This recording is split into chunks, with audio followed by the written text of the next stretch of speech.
Now we'll be starting with the academic presentations. So I would like to call upon Ms. Ankita Gulati from Assistive Technologies Lab, IIT Delhi. Mr. Jawahar Karthikeyan, third year student, Nandha Engineering College. Is Mr. Jawahar is here? Mr. Dhanesh Lal, Junior Research Fellow, NIH Roorkee. Mr. Ryaan Verma, final year student, Amity Institute of Telecom Engineering and Management. Mr. Ashish Sharma. Okay. Mr. Yuvraj and Yashraj Bhardwaj, co-founders of Zenith Vipers, Incuspaze, of Zenith Vipers. We'll be starting with Mr. Jawahar Karthikeyan with the academic presentations.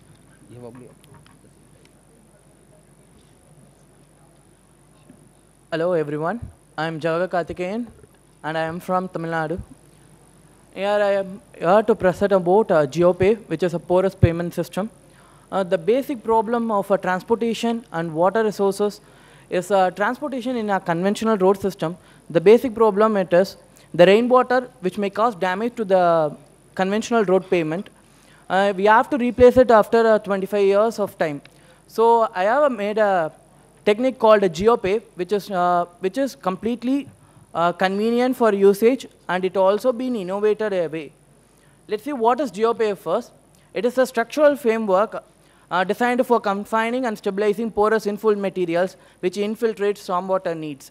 Today's basic problem is the stormwater needs, and we are wasting our rainwater. So this Geopave system will take back the stormwater into the ground, and we can utilize it as a groundwater also. This is a picture of a Geopave unit. It is basically 1 meter by length and 0.5 meter by breadth. It is 3 parts. One is a Geopave unit, another is an aggregate base, and the other one is aggregate infill.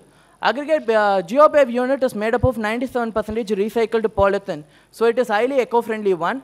Whatever the polythene scrap and the waste you dump in it, we can use it for a Geopave unit build. And it has a unique cell pattern.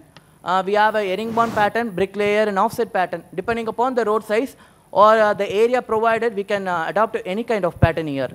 And we have a void opening. This void opening is called as a monolithic mesh bottom.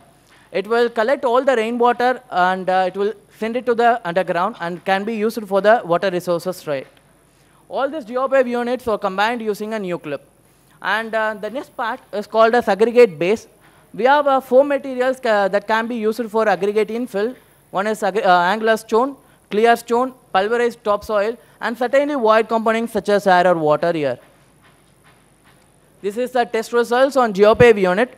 The empty unit will weigh 175 psi, and the unit with aggregate and aggregate topsoil will weigh 1000 psi, which is the value which is double the times the conventional road system. And this is California bearing ratio test. All the vehicles from right beginning from the heavy truck axis to the car and pickup axis, it has also been tested that it has a value which is easy and convenient to use right now. Environmental benefits of a Geopave unit. This has an highly permeable design. Since it has a unique cell pattern, we can use any kind of pattern, and it also easy to adopt them and easy to install them. And it also addresses the stormwater needs, which is the basic problem of now century. And next, it also improves the stormwater quality. Since it has many layers of aggregate, so it will increase the stormwater quality also. It provides a cooler surfaces. The road will not crack due to the heavy temperature of the sun. And it has a highly recycled material content and flexible layout system, and cell wall vents or other features of a Geopave unit. So using a Geopave unit increases the LED cadence of the sustainable building. That's why I conclude. Thank you.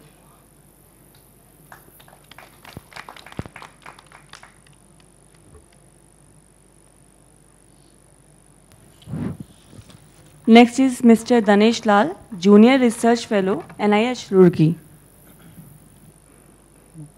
Good evening. Thanks for inviting me for the presentation. Today I am going to deliver on Neeranchal National Watershed Project. Next slide. There are 18 districts selected in the 9 states of the India. First is the Rajasthan, Gujarat, Madhya Pradesh, Telangana, Andhra Pradesh, Jharkhand.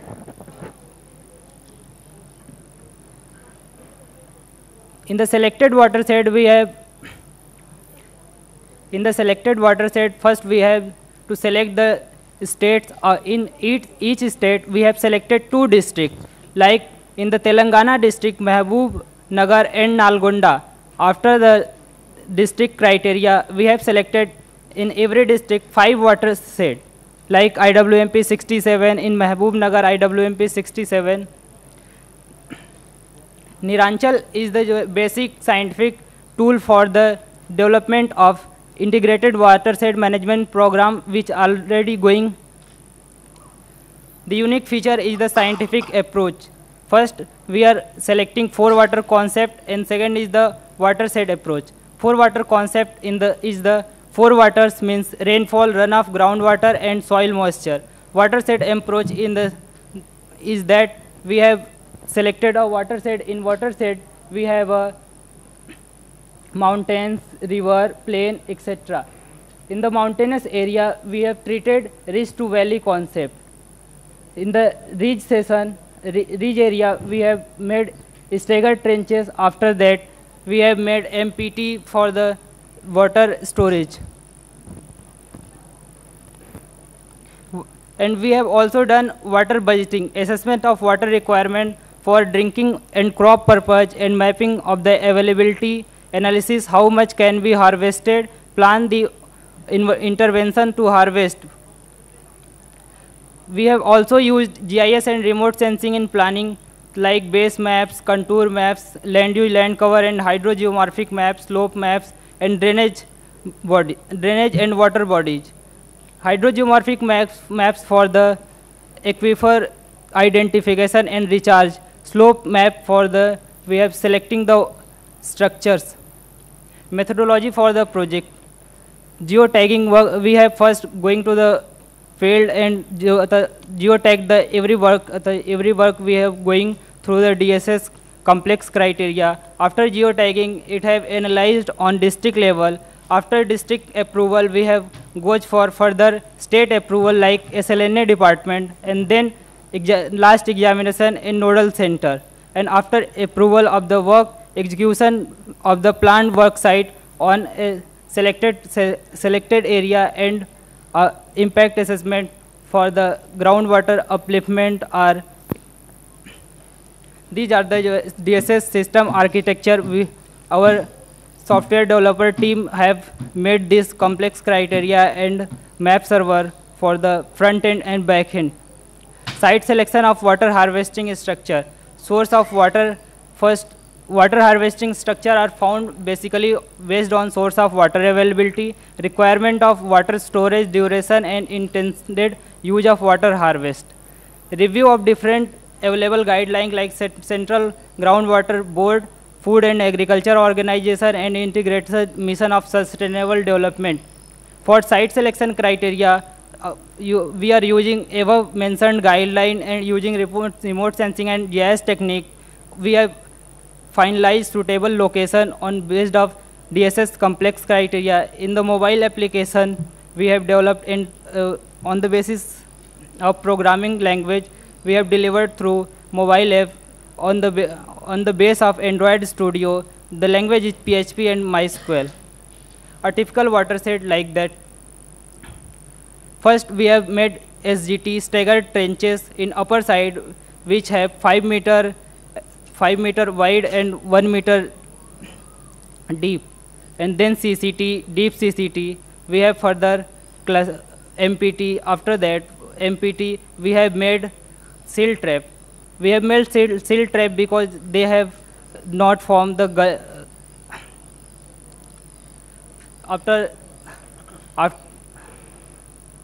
we have urban proposed activity like rooftop water harvesting structure over all buildings with rooftop area, tree plantation and development of city forest area, motivational activity to motivate private builders, owners to constructing roof water harvesting system, new pond and water harvesting structure are drained with natural treatment system, rejuvenation or renovation of traditional water bodies like Bawdi, water treatment system like natural water treatment compulsory with high-rises building. Thank you.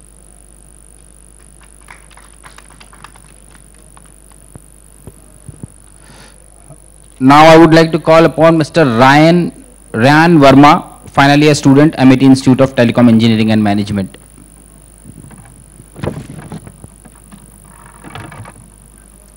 Good evening, everyone.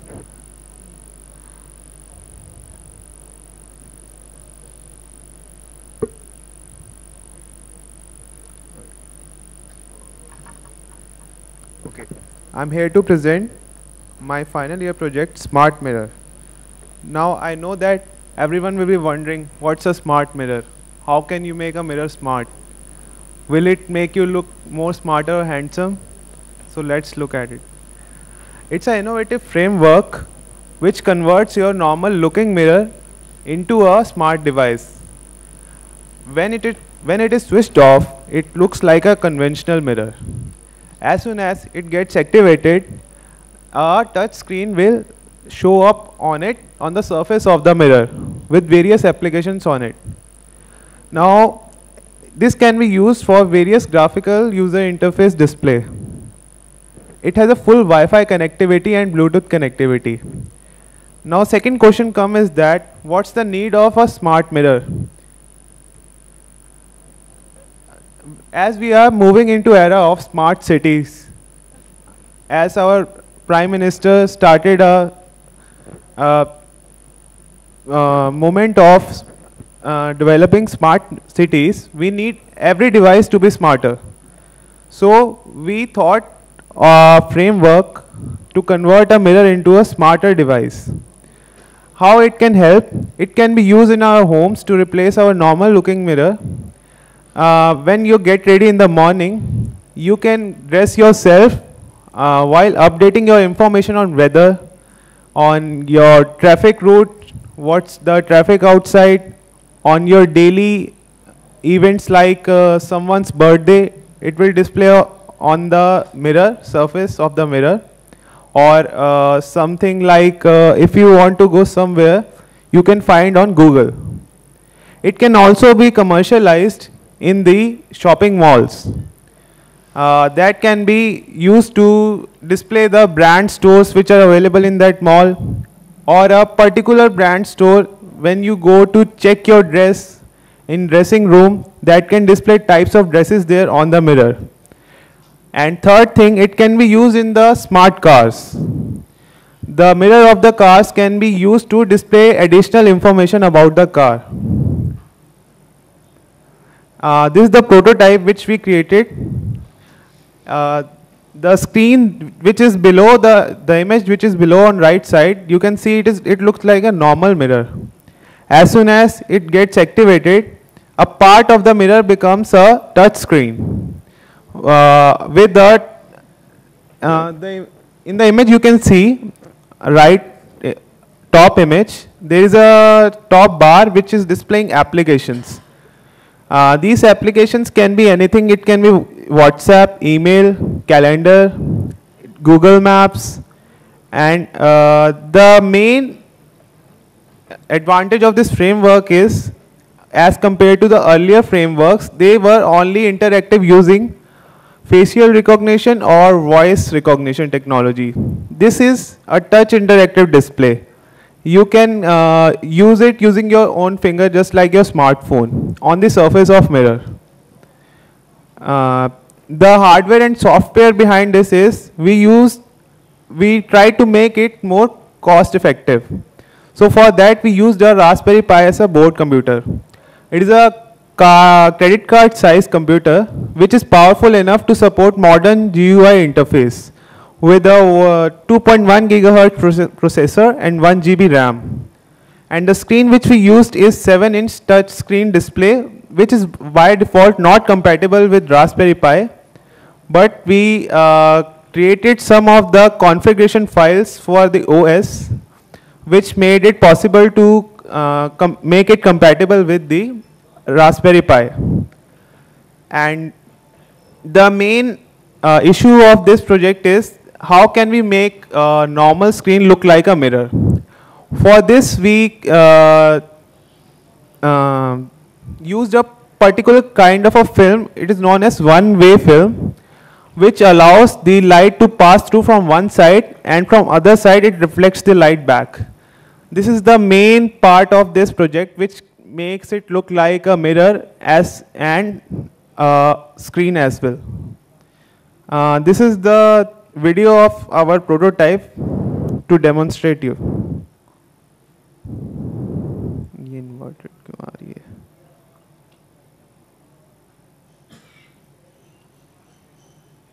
As you can see, a WhatsApp web is running on the surface of the mirror.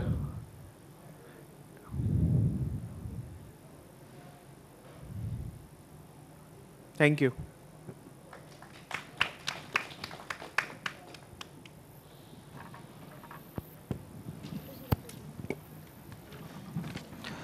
Now I would like to call Ms. Ankita Gulati, Assistive Technologies Lab, IIT Delhi.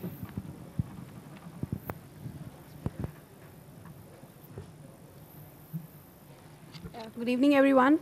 I'm Ankita. I'm associated with the Assistive Technologies Lab, IT Delhi. I'm also a fellow with Women Entrepreneurship and Empowerment Initiative with IT Delhi. Today, I'll be talking about multimodal books for visually impaired people. According to the World Health Organization, there are 285 million visually impaired people worldwide. Out of these, 90% of them live in low-income settings. Out of these, 19 million are children below the age of 15 years, but still, the literacy rate in our country is just 25% and the employment rate is just 40%. Braille has served as a great alternative for text, but what about graphics? STEM subjects are inaccessible at present to the students. Books are indispensable for students and their subject choice should not be restricted by the availability. Visually impaired children lag far behind sighted children in terms of learning and adapting to new things, as they face developmental delays because of the limited learning capabilities or limited learning material available. Also, they do not have any options in terms of recreational activities. So we are catering to the problem of making graphics accessible or making accessible recreational toys for them. So how we are dealing with this problem is, our solution is a mobile-based affordable audio tactile book. So what do we know about visually impaired kids? How do they learn? So the most two common modalities used by them for learning a new concept are either through touch or by listening to our audio file. So we are integrating these two modalities and creating an affordable solution to deliver concepts to them so that it can eventually help in perception and cognition development. So ours is an affordable solution in which we create affordable tactile diagrams using 3D printing technology, and the simultaneous audio is rendered by the mobile app. So our aim is to commercialize this solution to reach a large number of users to create social impact. This is the exact mechanism we have. So you have a simple stand along with the tactile book, which is an affordable tactile book. The currently available tactile diagrams, each single diagram costs around 130 to 230 rupees. Ours is just 10 rupees per diagram, that too along with a simple stand which will cost around 100 rupees, and the mobile app can be downloaded for free by the user. So we are working on the user-centric approach. Before approaching this idea and developing the prototype, we consulted our users, that is the visually impaired children and their teachers, that is special educators in this case, to come up with the design guidelines. After their inputs, we formulated the design guidelines for a product and carried out the trials with the first prototype in 5 blind schools in Delhi, National Association for Blind, Delhi and Mumbai, Saksham Trust, Delhi, and National Institute for the Visually Handicapped, Dehradun are some of our collaborators in this project. As of now, there are no audio tactile solutions available in the Indian market. The solutions available in the international market cost around $800. The production cost for our product is almost 1/100th of the international cost. So we have also secured a patent for this multimodal interaction system and method for visually impaired. Right now, it supports around 10 languages, because initially when we tried out with kids, they were having problems in understanding English, because in Delhi, as I've already spoken to you, that they live in low-income settings, so they were more comfortable with Hindi. As we spread out with the trials, we tried out with more regional languages, because language was serving as a constraint in this learning methodology, which we didn't want to have as a constraint. So what is our revenue model? The average expenditure by the schools, the special schools in Delhi, is around 450 to 500 rupees per book. As I've already shown you the kit, the price for the complete kit will be in the range of 1,000 to 1,200 rupees, and each book comprising of 30 pages can be bought for 300 to 350 rupees. And the other one is inclusive books that can be used both by special kids, that is the visually impaired children, as well as the sighted kids. So I've also started carrying out trials in the Greenfield School, Delhi, for these inclusive books. This is about our team. So it comprises of me, Professor Balakrishnan, Deputy Director, IT Delhi, and Professor PVM Rao, who leads the design department at IT Delhi. And so the collaborators are, as I've already spoken to you about the collaborators. So we have been encouraged by the National Innovation Foundation with the Gandhian Young Technological Innovator Award. And we have also recently received a grant from DST for rupees 5 lakhs for coming up with our startup as a seed money, basically. Thank you so much.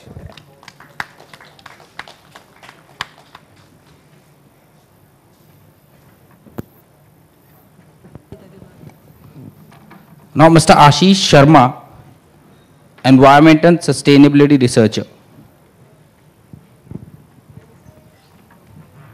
Hi, everyone. Hello, everyone. This is Ashish Sharma.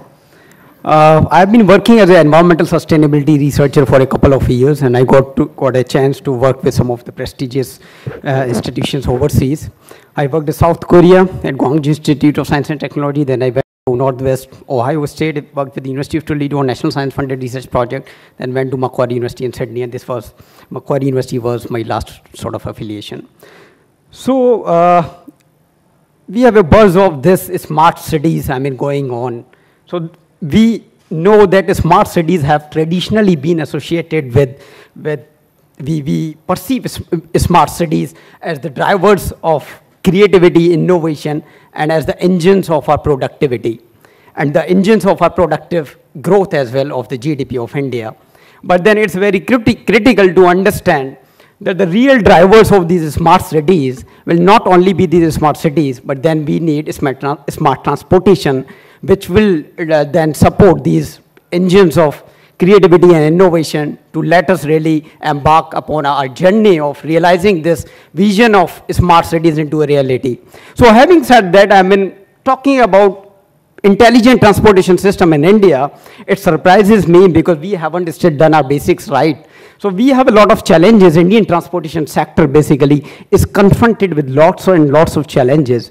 So while we are talking about implementing and deploying smart technologies, big data analytics and predictive data analytics, Internet of Things and all that, but then there is a high time that we have a sort of break and look at some of the severe challenges which we are confronting right now. This is a very serious sort of problem and mess we are into. So there was this article published by the New York Times magazine, and they quoted the World Health Organization sort of statistics, and they said that Indian cities are the worst polluted cities in the world, and these are the numbers you can see in front of you in the screen. And our cities, Delhi and some of our metropolitan cities, the PM10 concentration in our cities is far worse than some of the top-notch cities of the world, and you can see the numbers that our cities are in fact 5 times worse in terms of PM10 concentration. Now this is not something, I was giving the same talk in Gwangju in South Korea, and the numbers, and we don't see any sort of improvement in Delhi's air quality, no matter what odd even formula, whatever formula you bring into, we need regressive, we need aggression and really tackling some of the serious challenges. So when we talk about transportation in India, it seems basically that the air pollution problem is a very serious problem, and it appears that Indian citizens are sort of missing this very fundamental right to breathe clean air. This is a very serious issue and a very serious mess that we should really get ourselves out of this. Now when we talk about problem of air pollution basically, then air pollution problem doesn't come as a standalone problem. It has sort of linked sort of impacts air pollution has health impacts, economic impacts, and then climatic impacts. In fact, there was this article which said that air pollution is the 5th largest killer in India. So it's critical that we sort out this problem now, or otherwise, I mean, Indian government will sort of end up spending billions and billions of dollars in mitigating health risks caused due to the poor transportation in India. Then we have road transport fatalities. We have 1.5 lakh deaths and road transport fatalities every year caused only due to poor air pollution and also due to mismanagement of the traffic around our roads. So it appears that while we have urbanization, we have this rapidly expanding cities which are not expanding in a very sustainable fashion. So what we need is that we really need to integrate our transport planning and the land use planning, and then we need to sort of strengthen our existing transport systems while implementing the latest technologies, while doing our basics right, such as building more and more pedestrian pathways, more and more skyway tracks, and more sort of bike lanes, so that we can sort out these problems of first mile and last mile connectivity, which then discourages the sort of people from taking the public transportation. Then we have issues such as congestion on the roads, and when we know from our engineering sort of bent of mind and sort of work which we have done, that when the vehicles are idling, then when we have congestion on the roads, then there are higher emissions from the vehicles, because the emissions from the vehicles are again a factor of congestion and idling and all that. So now couple of these problems such as the air pollution definitely needs integrated and multi-layered and multi-dimensional sort of approach. We need economic policies, we need technological intervention, and then we need to sort of integrate some of the latest technologies, high-end technologies, which are proven technologies by some of the mega cities of the world. So when we talk about poor traffic management, then it's not a sort of rocket science to solve this problem of poor traffic management in our cities. In fact, we can sort of integrate these sort of latest technologies, such as we can use, we can make intelligent use of Internet of Things, big data, GPS, and then we can have more and more bike lanes, and then we can have Uberization of our transport system, so that we can have sharing of economy, so that we can reduce also the number of unnecessary transport trips which we are having. So again, the basic sort of message is that we need to integrate our transport with the land use planning, and it is very much doable. In fact, some of the best known cities of the world have already done it. We have the case studies of Bangkok in Thailand, we have Seoul in South Korea. I've been in South Korea, lived there for 2 years, and I've seen how sort of technology freak they are. So I mean, when people say that we don't have to sort of mimic the Chinese model, but then there is something going wrong basically when we do that, because Asian cities are having similar sort of demographics, similar sort of population. So Asian cities are the way to go forward, like some of these well-performing Asian cities, I would say Seoul, Taipei, and Taiwan, and Bangkok. These have already made use of big data analytics. And then we have connected vehicle technologies. Like what we need is, when we are sort of having a vision for smart cities, then what we need to do is that we need to make a leapfrog to the smartest technologies in the world in order to really keep up pace with what's happening worldwide. So then we should have a vision that how can we sort of have more and more connected vehicle technologies, where vehicles are sharing information in real time through real-time apps and messages, where vehicles are not only interacting with themselves, but the vehicles are also interacting with the intelligent vehicle, intelligent transportation.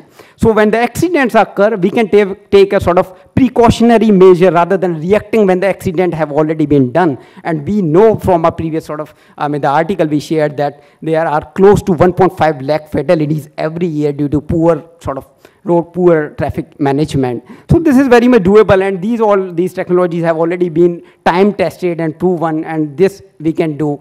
And then we can have sort of fiber optical cable, as Prime Minister said in his election campaign, that the next generation highways will not be the highways of concrete and these sort of highways, traditional ones. The next generation of highways will be the fiber optic cables around the major road networks. So what we can do is that we can sort of leverage all these technologies and to really sort of integrate our strength in information technology, and then we can understand how to analyze big data, so that our transport is designed for the people. It's human-centric, it's human-focused, it's driven by the need of the of the people. It's people-centric. Right now, what we are having is our transportation is basically vehicle-centric. We have designed more and more roads, but we don't have any single sort of pathway for the pedestrians. That's why we have lots of casualties.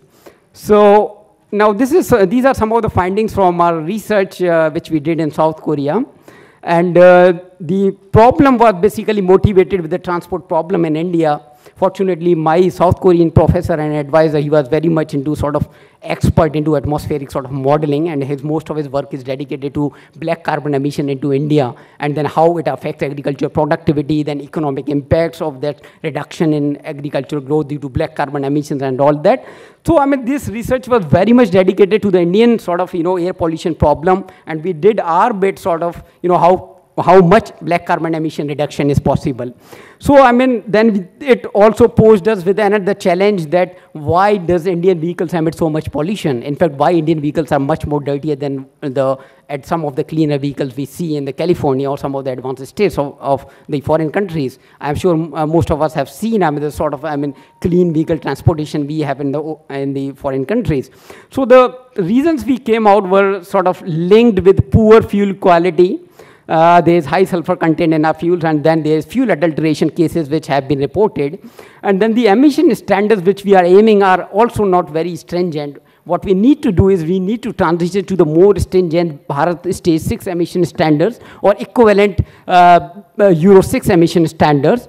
And then we have issues such as missing emission control technologies, poor vehicles, older vehicles which are older than 10 years are emitting tons of particulate matter, which then leads to, air pollution, health impacts, and tons of, billions of dollars for India government end up spending in all that.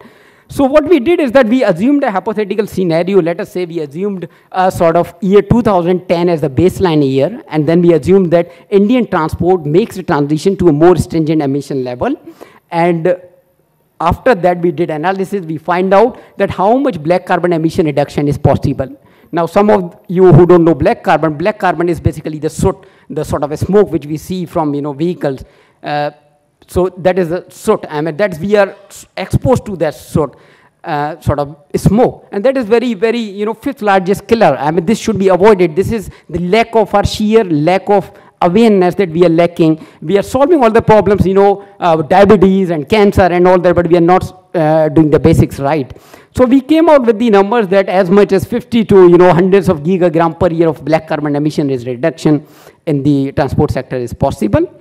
And then this was then converted into equivalent black carbon radiative forcing. Now black carbon radiative forcing is directly linked to climate change mitigation efforts. Climate change, all of us know, is a serious problem, and we have our commitments with the Paris Climate Change Summit, and this will be a direct contribution sort of efforts in mitigating those climate change sort of goals.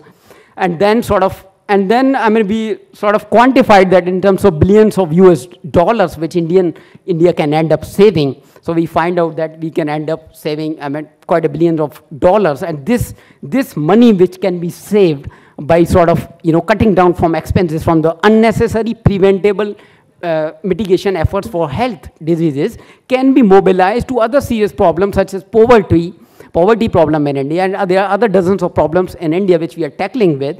So these problems can then also be sort of tackled with the approach to meet our sort of requirement for meeting sustainable development goals. As all of us know, the sustainable development goals is another big thing, another sort of, our sort of mission we should aspire for as we are marching forward with and embarking for our mission of a smart city sort of, thing. So it doesn't make sense of talking about the smart cities without doing our basics right. Now, the previous strategy was to enforce stringent emission standards. That was the research we did in South Korea. And then this is another finding from a research project in Macquarie University in Sydney, which has already been published with Energy Journal. So what we find out is that, as we said previously, that there is not one single strategy to tackle with the problem of air pollution. We need a multi-layered, multi-dimensional approach to tackle with the air pollution issue. So another sort of strategy is to increase the uptake of alternative transport fuels such as biodiesel and such as battery electric vehicles and hydrogen fuel cell vehicle. And there is a good news for all of us that Tata has already come out with the first sort of hydrogen fuel cell vehicle, and Tatas are expert in cost cutting, and it will not be far when we will be driving with public transport system, that too with a hydrogen fuel cell sort of truck or buses. So I mean, we selected a couple of fuel types, conventional fuel types, biodiesel and biofuels and electricity. What we found that battery electric vehicles were the most costly option, but that the cost will come down as we improve our learning curve over a period of time. Then the other sort of promising fuel type is hydrogen fuel cell. In fact, environmental and economic impacts combined together, hydrogen fuel cell, according to our research, was the best performing sort of fuel. Now, as we make these choices of alternatives to the conventional, it's very much critical and important to apply a scientific rationale for the selection of these alternatives. Now, one of the scientific rationale we would recommend from our research is to adopt a life cycle assessment approach to make intelligent decisions for the alternatives. Don't just go by saying what others are doing or what Western countries are doing, but apply your own brain with a scientific sort of rationale and customize those solutions to the needs and requirements of Indian transport sector. Then only we can make a real sort of change and embark upon our journey of meeting this smart cities mission. So what we need to do is we need to look at the overall life cycle impacts, starting with the raw material acquisition to the production phase, processing of raw materials to the use phase of these products, and then end of life cycle phase, and then to the recycling stage. So as we discussed, I mean, there is not a one single strategy to solve the mass of transportation which we have presently in our sort of transportation. We need strong government intervention in terms of moving to enforcing more stringent emission standards, and that to BS6 emission standards, not BS4. And then we need strong government intervention for the removal of older vehicle fleet. Old diesel should be completely scrapped, or at least we can make efforts to sort of remove old diesel vehicles in phases, first phase, second phase, third phase, as we did with the removal of, lead from the gasoline. And then what we need to do is that we need a strong government intervention for fuel economy sort of standards, so that automobile companies compete with each other to manufacture more and more sort of efficient fuels, so that fuels are cleaner, and so that the vehicles are advanced, competitive, and consume less sort of fuel and emit less, because we know that the more the fuel the vehicle consumes, the more will be the emissions. So emissions are sort of factor of the fuel economy indeed. And then we need to keep track of the latest developments in the world. We need to not do much sort of, sort of risk. We can just straight away increase the deployment of intelligent transportation systems, including Internet of Things, GPS, big data, predictive data analytics, and mobility on demand systems. And we need to solve the problem of first mile and last mile connectivity, so that we can encourage the people to take more of the sort of public transportation. And then for increasing the alternatives, we need to adopt a robust life cycle assessment approach. And finally, this is the most important one, as some of the panelists, Mr. Azim is also sitting over here, that social inclusion is the most important factor for designing the modern transport systems. The transportation has to be designed not to build structures, but within the consideration of the people factor, with the human factor. That has to be designed with a human-centric approach.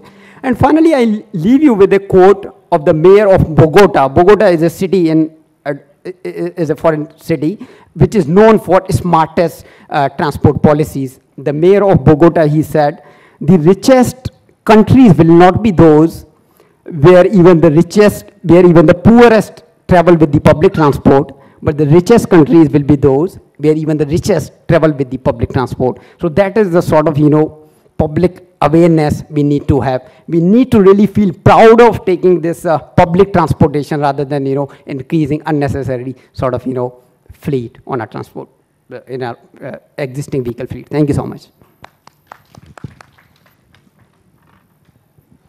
Now I would like to call Mr. Yuvraj and Yashraj Bhardwaj for the presentation. So before starting with the talk, would like to introduce ourselves. So I'm Yashraj Bhardwaj, he is Yuvraj Bhardwaj. So we both are 17 right now, and we are student of class 12 at Indraprastha School, Delhi. And we started research and development when we were in class 6. So this is our childhood photograph.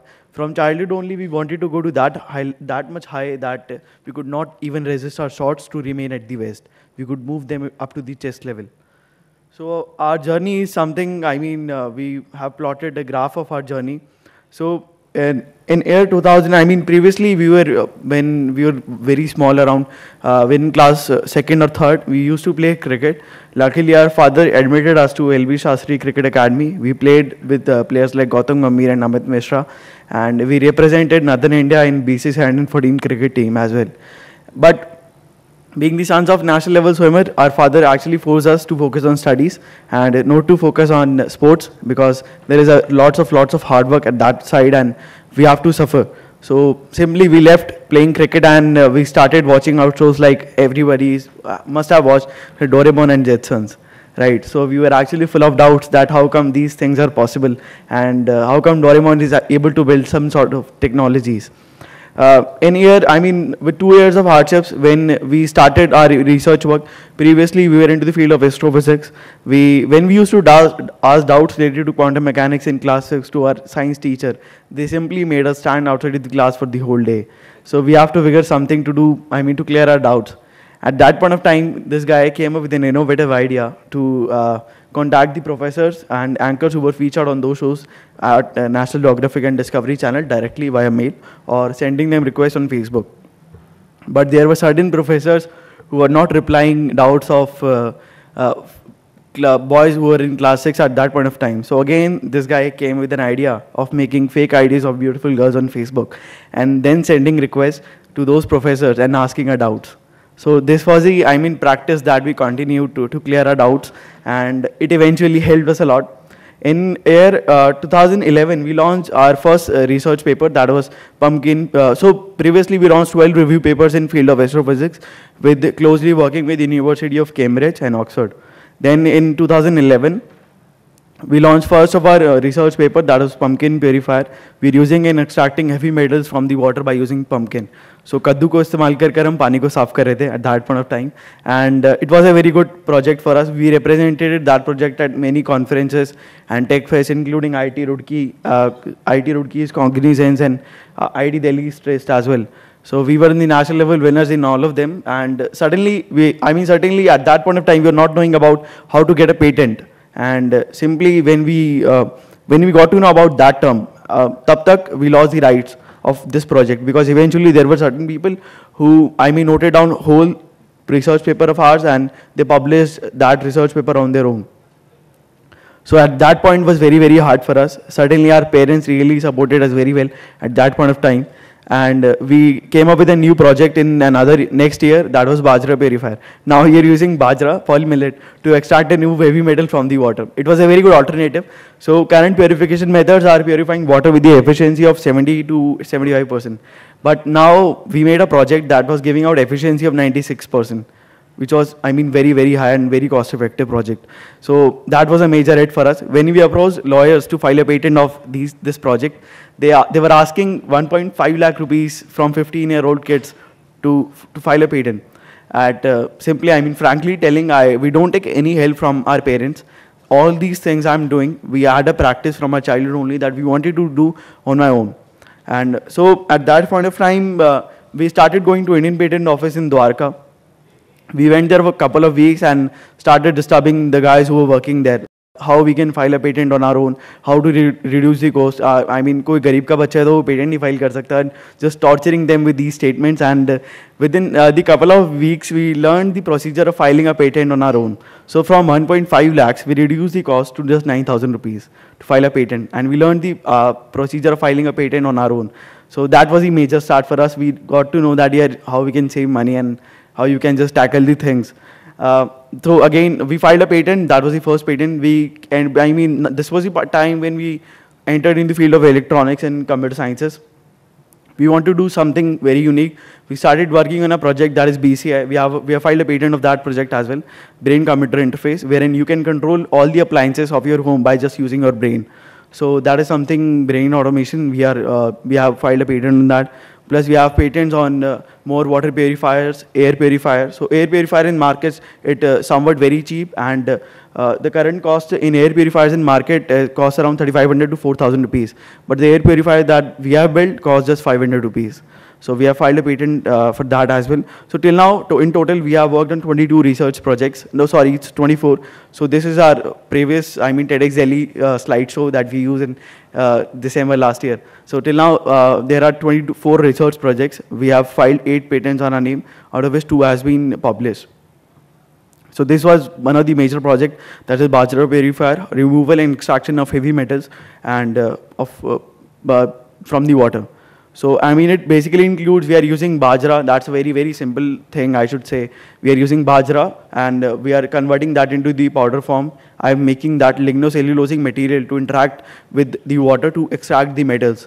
So, in a go, I'm purifying the water. And what we are doing is, we are using a process named as GCMS, that is gas chromatography mass spectrometry, to differentiate the metals in that compound according to the molecular weight. So I'm getting metals that I can sell to market and make money. Though we are designing a proper function, and we are studying industrial prototyping for this project, and for the water purifier, this whole project as well. So this one is the basic structure. So these are the lucky parents who supported us very well throughout our journey. And so now handing over mic to this boring guy. Thank you so much. So he has talked about the research project and our journey so far, and right now we are also heading 2 ventures as of now. So one of them is Zenith Vipers, and second one is Incuspaze. So we like to tell more about the startups which we are into as well.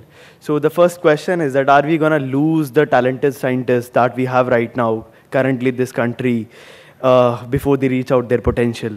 So the answer according to me is yes, because we are losing them. So no, people who are having PhD degrees in their hand, they don't earn more because they are short-term recurring jobs.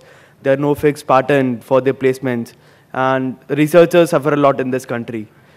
So, and this is the condition of the people who are having degrees in their hand. What of the researchers who are not having degrees? So we are the researchers who are not having degree, and I have several more. So we have 2 ventures, and one of them is Zenith Vipers. So Zenith Vipers is totally an R&D based company, wherein we do research and development, we make products, we outsource those technologies, innovations, and all that stuff. We are having community of researchers, wherein we are having a range from age of 90-year-olds to age of just 10-year-old kid, who are doing research at the same place, at the maker's place which we are building up. So, and all those researchers are without degree. They don't even, some of them even don't have a degree of class 10th or something like that. They all are without degree. And the condition goes more worse in case of them, because frankly asking you only a question that before our presentation, how many of you were even aware of this term, research without degree? There was none. So this is why we started off with Incuspace. So Incuspace is world's first co-working space with a research hub and incubation center. So we are having our own co-working space where we are providing a research connect to the startups, industries, government, and we are providing a business connect to the researchers. So it's a vice versa practice, I'll say. It's a dual practice, I'll say, wherein we are benefiting both the parties. In terms, researchers will be able to earn more because we are providing them a platform, or I'll say a platform to the frugal innovation of India, wherein we pick the technology which is being developed by a researcher who is without degree and has done a frugal innovation, and we outsource that technology to a big corporate. The reverse process of is something like, for example, a corporate approaches us because we are having several programs running under this Incuspace. So one of them program is corporate innovation program, wherein corporates approach us with the problems and with the funds they are having to do research in their institutions. We help them to do research. We build up a team for them.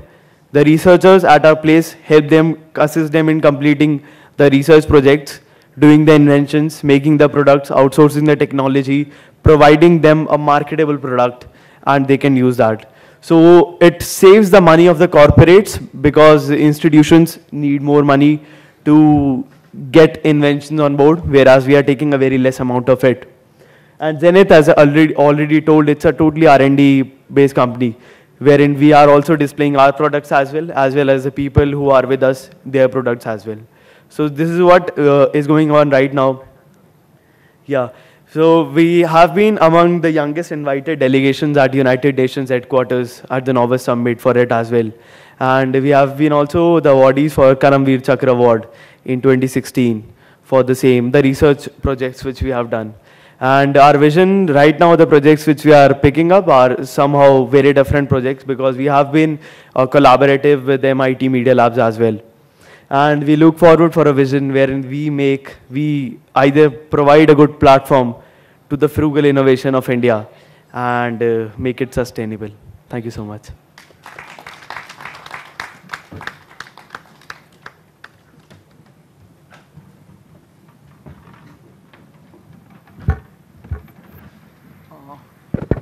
Now I would request Mr. Amir Azmi to present the mementos to our distinguished speakers.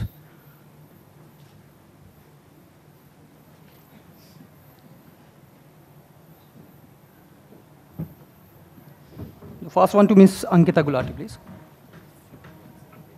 I'm so sorry. Just a moment, please. I wanted to make a few comments first because I was very impressed with what I saw here. First of all, I think EIG should be thanked, the Exhibitions India Group, for bringing all of these young innovators to the table. I am very, very impressed with everybody, what you had here. And don't be disheartened by the audience here, right? I know some of you have brought family, which increased the number, which is great. Others should also learn from that. But even when I present, when a lot of senior people present, the last session of the day always has this problem, so don't worry. I've presented where all of us just turned our chairs around on the dais and started talking to each other because there's nobody in the audience, right? So don't get disheartened. It has nothing to do with you guys. You are future entrepreneurs of India, right? So you should be congratulated for whatever you've done. I was asked by Richa to make one comment each on all of you. And I would like to do that. On the Geopave system, I think it's a great solution for all the issues that we are having today. You should certainly look at how you can make that commercially viable and work with some government agencies, because with the number of roads that is getting constructed, if we use this, I think it will be a fantastic achievement for India. On the Neeranchal project, again, I think brilliant idea. There's very important work. What I would like you to see is how can you replicate that to the other states and try and see, you know, the conservation of water, etc. Right? Ryaan, Verma, smart mirror, very good idea, very useful. What I would ask you to do is research something about cyber texture mirror. There's a friend of mine, a very famous architect in Hong Kong called James Law, who's already started something like this. So take a look and see what you can learn from it if you're interested in taking the idea further, right? Ankita Gulati, fantastic work, you know, and already you've gotten some awards and all of that. You're tackling a very serious social problem, and nobody has even thought about that, right? Everybody said Braille is there for people to read books, but nobody thought about the visual aspects of that. So fantastic stuff there. And I was very happy to see that it's also financially viable from what you've presented. Ashish, Verma, excellent ideas. And I'm happy to see that you've also done some research on how it can be brought into India and adapted into India. You should certainly see how to take that forward, right? And you used a quote, which is one of my favorite quotes also, by the mayor of Bogota, Colombia. And the version I heard was where he said, a smart city is not one where the rich use cars, where the poor own cars, but the rich use public transport, right? So fantastic stuff. And most of you are very young in the audience. I don't know how many of you have heard of the singer Vanessa Williams. Right? There is a very famous, there used to be rather, a very famous singer called Vanessa Williams, who once sang the song, Save the Best for Last. And Yuvraj and Yashraj, you were the Save the Best for Last for today. Where do I start with you guys? You're in class 12, you're doing this from grade 6, you don't take money from your parents. Can you give a lecture on that to my kids, by the way? I want to see if we can talk to your parents and adopt you guys, man. Fantastic work. Fake IDs of girls to ask doubts.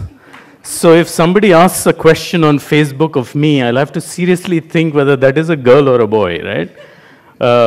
Before you leave, I want to take a picture with you guys so that I can show it off in 10 years when you guys are rich and famous, right? Brain automation, brilliant idea. Elon Musk has just started a company on that. You should go challenge him with your patent, right? He's stealing your idea there. And invite it to UN headquarters and all of that. Fantastic stuff. You should probably think about going and talking to schools about innovation, right? And I can be your agent for that. Don't worry about it. I'll manage the whole show for you. But brilliant stuff. Congratulations to all of you here on the dais. And once again, thanks to EIG for bringing everyone together on the dais for this. Thank you. I have one comment on Yuvraj. Yes. I think your idea about corporate innovation is a brilliant idea. Right. Just to give you an idea, Bosch is right now looking at 500 problems to be solved in Bangalore, and they're looking at startup innovators. I mean, I'm happy to connect you with many people under the corporate innovation, which is a lot of money. 90% of 90% of startups in India fail because they don't understand what the real problems of the market is. Absolutely. They're not trying to solve the problems of the market. So a lot of things you talked about are excellent. Can they be scalable? I don't know, because I don't know the details about your products. And as he said, if Elon Musk is doing exactly what you're doing and if he's going to be ahead of you. I have a son, when he was a student, older than you, when he was 18 years old, he invented a technology of interactive smart boards. And I discovered when I went to Canada, a company started producing, and he went to Bill Gates' company, Microsoft, and they offered him $10,000 as a student. He walked away thinking it was too less. I realized later that he should have taken that money because something was better than nothing. So many of your ideas will get washed out. You said somebody copied whatever research work you did. The business model for you to really capitalize all the innovations you're talking about and the incubation space you're talking about, focus on corporate innovations, tie up with multiple multinationals in India and foreign companies in India and also Indian companies. They'll be happy to give you problems to be solved by your people. We can talk offline. Can I also make sure? Just what you said, that you will connect them up to the schools. In fact, I extend invitation to you to Amity University. I'll be very glad, and our founder president will be very happy to meet a person like you. The motivation and other help, whatever you think on this earth, I think will be extended by him. On his behalf, I am making this kind of an invitation to you. In fact, I just took your photograph to show it to him and tell him today itself I am going to send a mail that there are such young boys, and he will be overwhelmed to meet. I can, on his behalf, already telling you, Dr. Ashok Chauhan, I don't know if you have, Amity is the biggest education group in the country today. Okay, and with 10 universities in India and about 8 universities abroad. And he is always looking for minds like you. Okay, so you be the facilitator, but I am already extending him the invitation. Fantastic. Thank you very much. I'd like to make another comment. I work a lot in the area of education space, but I do only disruptive work. For example, I work on virtual reality and augmented reality to provide life skills to children so that they can survive if there is a calamity at any point of time in their life. It's how do you react to emotions. So if you have ability to bring your case studies and experiences of what you started doing, I don't remember, you mentioned the age of 6 or 8 or whatever it is, I think it's excellent to talk about. You said you gave up your cricket for this. I'm saying you should continue to do both, but there are many technology. I work a lot in artificial intelligence. I work on computer vision, embedded systems. I think you mentioned somewhere on IoT or whatever it is. I work a lot in those areas, all for applications for disruptive changes in this world. Sorry, sir. One more. Okay. Last thing. This is, I just wanted to say earlier only, it slipped my mind. We are holding in the month of August an international conference. It is named Telnet, Telecommunications and Networking. A lot of delegates from abroad are coming all across the world. In fact, I'll send you an invite. I'll take your mail and all this thing to come, and I'll introduce you over there in that mega event which we are, and there are going to be about more than 150 scholars and people presenting their work. So we will invite you for that also. Thank you. Invitation right now. I'm the convener of that conference, so the invitation is right now from my side. I'll send you a written one also. I think even with the number of people in the room, this was the most interactive forum, by the way. Thank you all. Sir, would like you to present the mementos to the distinguished speakers. The first one is to Ms. Ankita Gulati, please.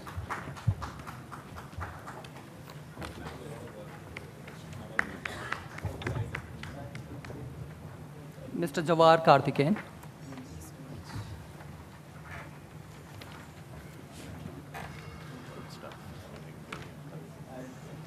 Mr. Dhanesh Lal.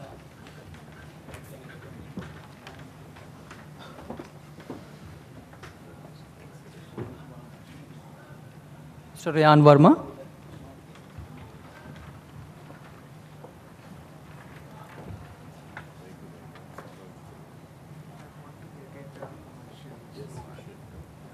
Mr. Ashish Sharma.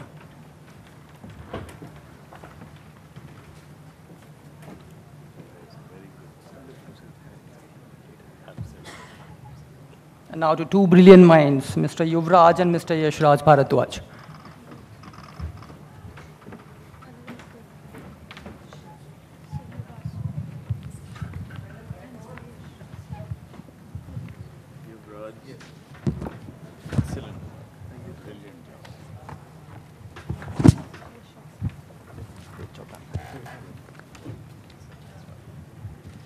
Thank you so much, sir.